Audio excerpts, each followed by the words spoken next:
ACL यह सबको जान मार देगा। एसीएल यह सबको जान मार देगा सर। डर तो बहुत डर है। इसको तो अभी जितना जल्द हो 1 घंटा के अंदर ही इस घर को खाली कराना चाहिए। इतना इस खतरा में जितना घर है, इन लोगों को कम से कम आदमी को अभी फिलहाल इन लोगों को हटाया जाए।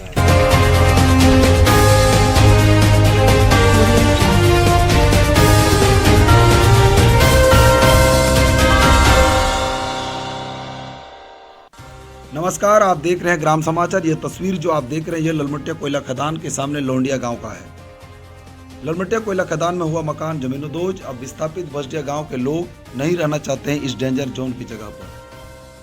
ठीक ललमटिया खदान के सामने महज 20 मीटर की दूरी पर स्थित मकान है और यह मकान कोयला खदान में जमीनोदोज हो गया है।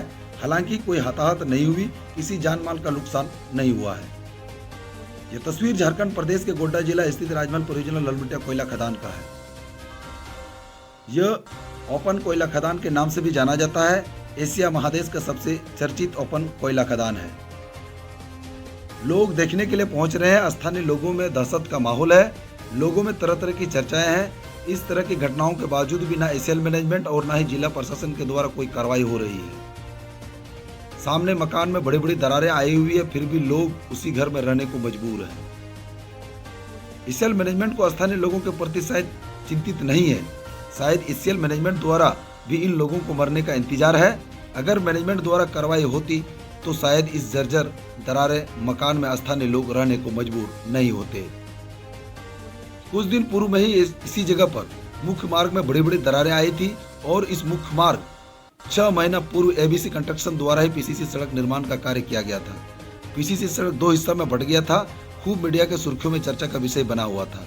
लेकिन दुर्भाग्य की बात तो यह है कि खदान के सामने इस तरह की घटनाएं बार बार होने के बावजूद भी कोई कार्रवाई नहीं हो रही है। लोग भयभीत है, डरे हुए हैं। जिस जगह पर खदान में मकान जमीनोदोज हो गई है, ठीक उसी के सामने ही बसडिया के लिए एसीएल द्वारा डेंजर जोन में ही विस्थापित स्थल चयन कर मकान का निर्माण कार्य किया जा रहा है, जिसे विस्थापित लोग उस स्थान पर रहना नहीं चाहते हैं। जिस तरह से खतरे की घंटी बज रही है, अगर उस विस्थापित स्थल पर भी किसी दिन जमीनोदोज हो जाएगी तो वहां के स्थानीय लोगों के जिम्मेदार कौन होंगे?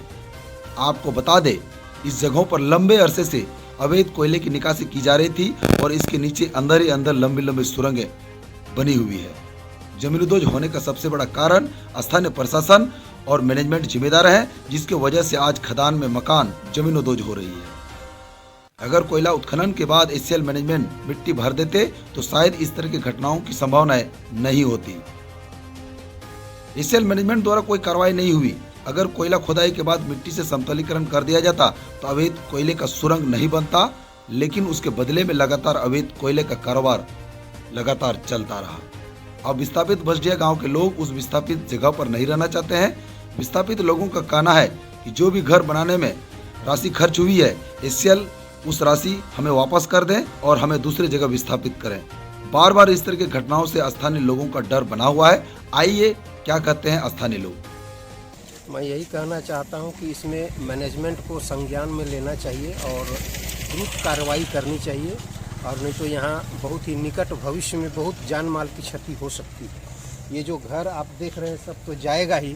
हमारे बसडीहा के लोग यहाँ रिहाब होकर के बस रहे हैं, ये सभी भयभीत हैं और जो कुछ घर उठाए हुए हैं वो भी अब स्टॉप कर रहे हैं अपने काम को, क्योंकि लोगों का कहना है कि यहाँ हम लोग नहीं रहेंगे, हमें फिर से इस जो खर्च हुआ इसका मुआवजा दे दे मैनेजमेंट। यहाँ सर जिस तरह से लगातार ये अखबारों में भी जो है ना खबर आ रहा था कि यहाँ जो जिस तरह से सड़क बनाया गया था, ज़्यादा दिन भी नहीं हुआ था, वो सड़क भी जो है ना टूट करके बीच में 2 पार्ट में बंट गया था। क्या इस पर कोई सरकार पर कोई संज्ञान नहीं लेना चाहिए था सर? बिल्कुल संज्ञान लेना चाहिए और द्रुत कार्रवाई करनी चाहिए। पिछले कुछ दिन पहले मैंने देखा कि बोर होल करने वाली गाड़ी आई थी और होल करके तो पाया गया सुरंग नीचे, लेकिन पता नहीं उसके बाद क्या कदम उठाया जा रहा है मैनेजमेंट के द्वारा, मुझे मालूम नहीं है। लेकिन जितनी जल्दी हो सके इसमें सुधार किया जाए और जैसे भी हो, चाहे ब्लास्टिंग करके ज़मीन को बैठाने की बात हो या जिस ढंग से बड़े बड़े टेक्नोलॉजी हैं मैनेजमेंट के पास, जितनी जल्दी हो हमारी समस्या का समाधान करना चाहिए। आपका नाम क्या है वैसे? मेरा नाम गोविंद पंडित है, बसडीहा गाँव। फंस गया है घर। इनसे पूछिए ना। तो आपको क्या लग रहा है, कोई डर लग रहा है कि नहीं आप लोगों को? डरने लगेगा तब, लगेगा किसको डरने लगेगा? जिंदगी का सबका डर तो अभी कोई भी प्रशासन के लोग आप लोग के यहाँ आए कि नहीं आए? कहाँ आए? अभी एक ठो भी नहीं आया है। अच्छा, ये धसना कब धसा है? कल रात में 1 बजे सर, कब धसा है? 1 बजे रात में सर। और अभी तक कोई जिला प्रशासन या स्थानीय प्रशासन के लोग पहुंचे कि नहीं पहुंचे? नहीं सर जी, यहाँ एसीएल यहाँ सबको जान मार देगा सर जी। अच्छा, आपका नाम क्या है? सब एसीएल जितना स्टाफ है सब। नहीं, आपका नाम क्या है? साजन कुमार हुआ सर जी। अच्छा, आप यहीं के ही हैं? जी सर जी, ये मेरा ही मकान है सर। अच्छा, 20 मीटर के दूरी पर जो है ना कि घर है, क्या इसमें डर नहीं लग रहा है स्थानीय लोगों को? डर तो बहुत डर है। इसको तो अभी जितना जल्द हो 1 घंटा के अंदर ही इस घर को खाली कराना चाहिए अभी से। तो क्या यही घर को खाली कराना चाहिए कि बाकी जो घर है इसके आसपास उसको भी खाली जितना कराना घर है चाहिए? इस जगह पर, हाँ? इतना इस खतरा में जितना घर है, इन लोगों को कम से कम आदमी को अभी फिलहाल इन लोगों को हटाया जाए यहाँ से। तो यहाँ जो आप बता रहे हैं कि उस घर को खाली करवाना चाहिए, उसके बगल में भी रिहेबिलिटेशन का भी कार्य चल रहा है, वहाँ भी कुछ लोगों को विस्थापित किया गया। क्या उन लोगों के बारे में क्या सोच रहे वो हैं? लोग भी गए थे, उनके लिए विधायक जी भी बात किए थे एसीएल से, उसके लिए बात हो रहा था। इसके बाद ड्रिल उरिल कहाँ किया है वो लोग चेक करने के लिए, इसके बारे में तो पूरा मेरे को जानकारी नहीं है, क्योंकि उस मैटर में विस्थापित जो हो रहा है वो लोग खुद गया था विधायक के पास। उस मैटर में वो लोग बात किया था, वो भी साहब भी बात किए हैं जीएम से, जो उस चीज़ को देखा जाएगा जो कहाँ है।